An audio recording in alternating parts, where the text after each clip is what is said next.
CIST, une élimination que l'on n'avait pas vu venir. Pourtant, Éric Antoine avait prévenu que cette deuxième saison des Traîtres serait encore plus vicieuse. Cette année, j'ai décidé de corser le jeu.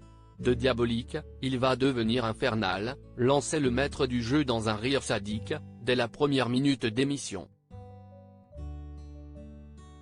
Et de renchérir, je vais les déstabiliser, les pousser dans leur retranchement, leur tendre des pièges.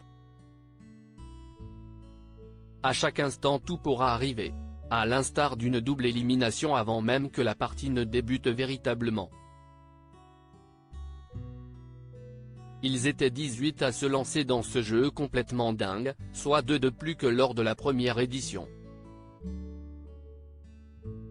Mais ils ne sont pas restés si nombreux très longtemps. À leur arrivée devant le château, les célèbres candidats avaient un objectif, se classer du meilleur au moins bon menteur. Si Vincent Desagna et Thibaut InShape se sont instantanément mis dans les bons baratineurs, à contrario, Jean Lassalle, Norbert Tarrer et Caroline Margeridon se sont dirigés vers les mauvais dupeurs. Je suis un livre ouvert et je ne suis pas menteur, se justifie l'acheteuse d'affaires conclue.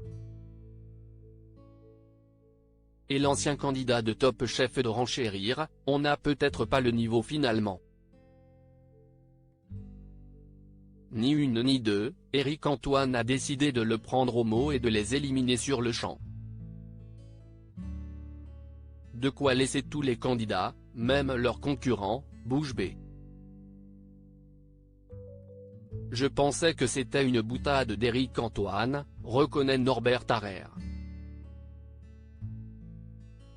Et de lancer mi-amusé mi-agacé, plus jamais vos jeux. Je suis vénère. J'ai fait 600 bornes et il me taille sur le tarmac. Laisse-moi au moins jouer.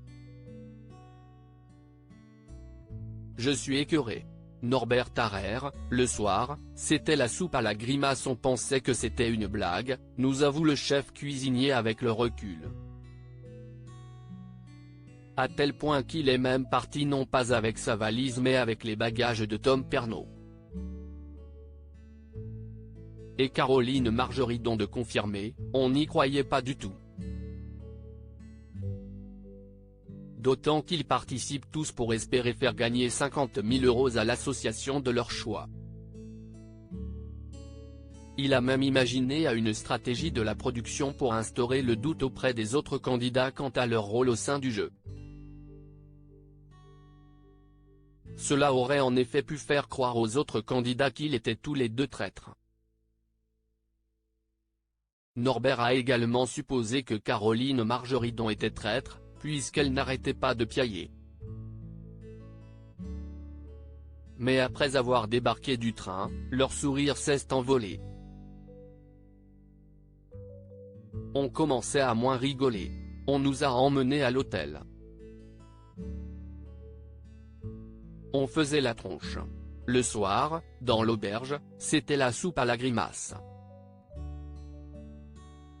Puis, ils nous ont dit au revoir, se remémore l'intéressé. CIST avec une paire de boules comme ça que Caroline Margeridon a quitté l'aventure. La production, ce sont des barjots. Ils sont fous. On n'y croyait vraiment pas, insiste l'ami de Sophie d'avant. Même son de cloche du côté des autres candidats. Et pour pousser le vice à son paroxysme, la production a même fait la photographie promotionnelle de cette saison sans eux.